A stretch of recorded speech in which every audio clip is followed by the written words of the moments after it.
Assalamualaikum warahmatullahi wabarakatuh. Perkenalkan, nama saya Felayati Fakih dari Prodi Pendidikan Agama Islam, Fakultas Ilmu Tarbiyah dan Keguruan. Dengan NIM 22810100058. Alhamdulillahirrabbilalamin wabihi nasta'in wa ala umuri dunya waddin. Wassalatu wassalamu ala asyrafil anbiya'i wal mursalin sayyidina wa maulana Muhammad sallallahu alaihi wasallam. Rabbi syrah li sadri wa yassir li amri wahlul 'uqdatam min lisani yafqahu qawli. Amma ba'du.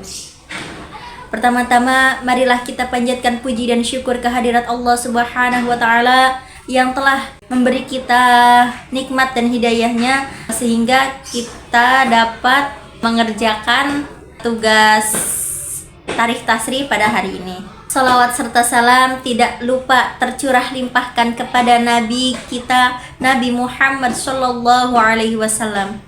Baik, untuk mempersingkat waktu, langsung saja saya di sini akan sedikit menjelaskan di dalam makalah tentang mazhab Imam Syafi'i.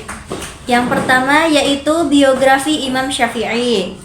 Nama lengkap Imam Syafi'i adalah Muhammad Ibnu Al-Abbas Ibnu Utsman Ibnu Syafi' Ibnu Al-Sa'ib Ibnu Ubaid Ibnu Abu Yazid Ibnu Hashim Ibnu Abdul Al-Muttalib Ibnu Abdul Manaf. Imam Syafi'i lahir pada tahun 150 Hijriah, bertepatan dengan wafatnya Imam Abu Hanifah. Imam Syafi'i lahir di Gaza atau suatu daerah dekat Palestina. Beliau lahir pada zaman dinasti Bani Abbas. Pendidikan Imam Syafi'i yang pertama yaitu Ahmad As-Surbani menjelaskan bahwa pendidikan Imam Asy-Syafi'i diawali dengan belajar Al-Quran dan diselesaikan ketika beliau masih berusia 7 tahun di Kutab. Dan guru Imam Syafi'i yakni Sufyan bin Uyainah, Muslim bin Khalid Az-Zanji, Imam Malik bin Anas, Muhammad bin Al-Hasan Asy-Syaibani, Waqi' bin Al-Jarrah, Abdul Wahab bin Abdul Majid Al-Thaqafi, Ismail bin Ibrahim Al-Bashri. Dan murid Imam Syafi'i yaitu tersebar di berbagai negeri. Yang pertama Mekah, ada Abu Bakar Al-Humaidi, Musa bin Abi Al-Jarud. Yang kedua di Baghdad, Hasan Al-Sa'bah Al-Za'faroni dan Ahmad bin Muhammad. Terus yang terakhir yaitu di Mesir, Al-Buwaiti dan Ar-Rabi bin Sulaiman. Dasar madhab Imam Syafi'i. Imam Syafi'i adalah salah satu dari imam 4 madhab bersama dengan Abu Hanifah, Malik bin Anas dan Ahmad ibnu Hanbal, yang semuanya termasuk dalam golongan Ahlu Al-Sunnah wal Jamaah. Dalam Ahlu Al-Sunnah wal Jamaah terdapat 2 aliran utama, yaitu Ahlu Al-Hadis dan Ahlu Ar-Ra'i. Imam Syafi'i termasuk dalam aliran Ahlu Al-Hadis. Sebagai seorang fikih atau muhaddis, Imam Syafi'i lebih mengutamakan itibar atau mengikuti daripada ibtida atau menciptakan. Terus Imam Syafi'i dan Sunnah. Imam Syafi'i memandang bahwa Al-Quran dan Sunnah memiliki martabat yang sama karena Sunnah menjelaskan Al-Quran kecuali hadis ahad, karena keduanya dianggap wahyu dalam pelaksanaannya. Imam Syafi'i menggunakan berbagai tingkatan dalil, dimulai dari Al-Quran, kemudian hadis mutawatir, khobar wahid, dan jika tidak ada dalil yang ditemukan, ia menggunakan zahir Al-Quran dan Sunnah secara berturut-turut untuk menentukan hukum. Selanjutnya Imam Asy-Syafi'i dan usul fikih.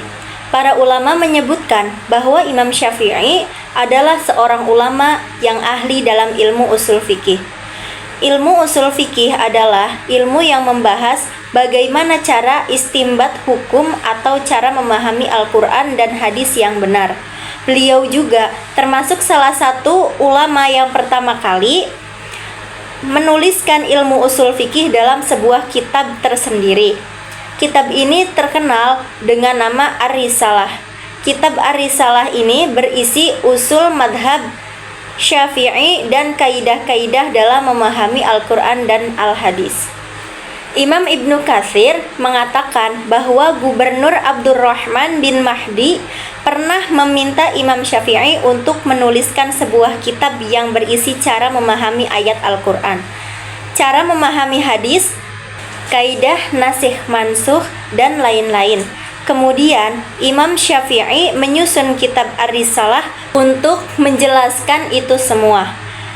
Imam Dawud bin Ali Az-Zahiri mengatakan bahwa Imam Asy-Syafi'i adalah seorang ulama yang terkumpul dalam dirinya banyak kelebihan. Di antara kelebihan beliau adalah penghafal Al-Quran, penghafal hadis, dan mengetahui cara memahami keduanya dengan benar. Selanjutnya, penyebaran dan perkembangan madhab Syafi'i. Yang pertama yaitu perkembangan madhab Syafi'i di Baghdad, Irak, atau munculnya Qaul Qadim. Pada tahun 189 Hijriah, Imam Syafi'i kembali ke Mekah setelah berguru kepada salah satu murid terbaik Imam Abu Hanifah.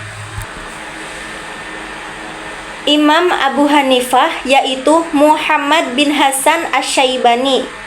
Tentang fikih dan usul fikih, Imam Abu Hanifah selama 5 tahun, mulai dari tahun 184 Hijriah sampai tahun 189 Hijriah. Beliau meninggalkan kota Baghdad dan kembali ke Mekah setelah wafat gurunya pada tahun 189 Hijriah. Ketika berada di Mekah, Imam Syafi'i berperan aktif di bidang pendidikan dan fatwa. Beliau membuka pengajian rutin di salah satu sudut Masjidil Haram. Banyak orang dari penjuru dunia datang untuk mengambil ilmu dari beliau, dan hal inilah yang menyebabkan nama beliau begitu terkenal di berbagai penjuru negeri. Pada tahun 195 Hijriah, Imam Syafi'i berangkat ke Baghdad untuk yang kedua kalinya. Namun kali ini beliau bukan dalam rangka belajar, akan tetapi mengajarkan madhabnya yang telah beliau bentuk selama berada di Mekah. Yang kedua yaitu perkembangan madhab Syafi'i di Mesir, atau munculnya Qaul Jadid. Pada akhir tahun 199 Hijriah, Imam Syafi'i berangkat ke Mesir untuk menyebarkan madhabnya. Selama berada di Mesir, beliau banyak merevisi fatwanya yang sudah beliau rumuskan ketika berada di Baghdad dan menulis ulang menjadi sebuah kitab yang berjudul Al-U'um. Selain merevisi kitab fikih, beliau juga merevisi kitab usul fikih yang disebut dengan Ar-Risalah Al-Jadidah. Sehingga kitab yang mu'tamad dalam madhab Syafi'i adalah kitab yang beliau tulis di Mesir. Sekian dari saya, kurang lebihnya mohon maaf. Wabillahi taufiq wal hidayah. Wassalamualaikum warahmatullahi wabarakatuh.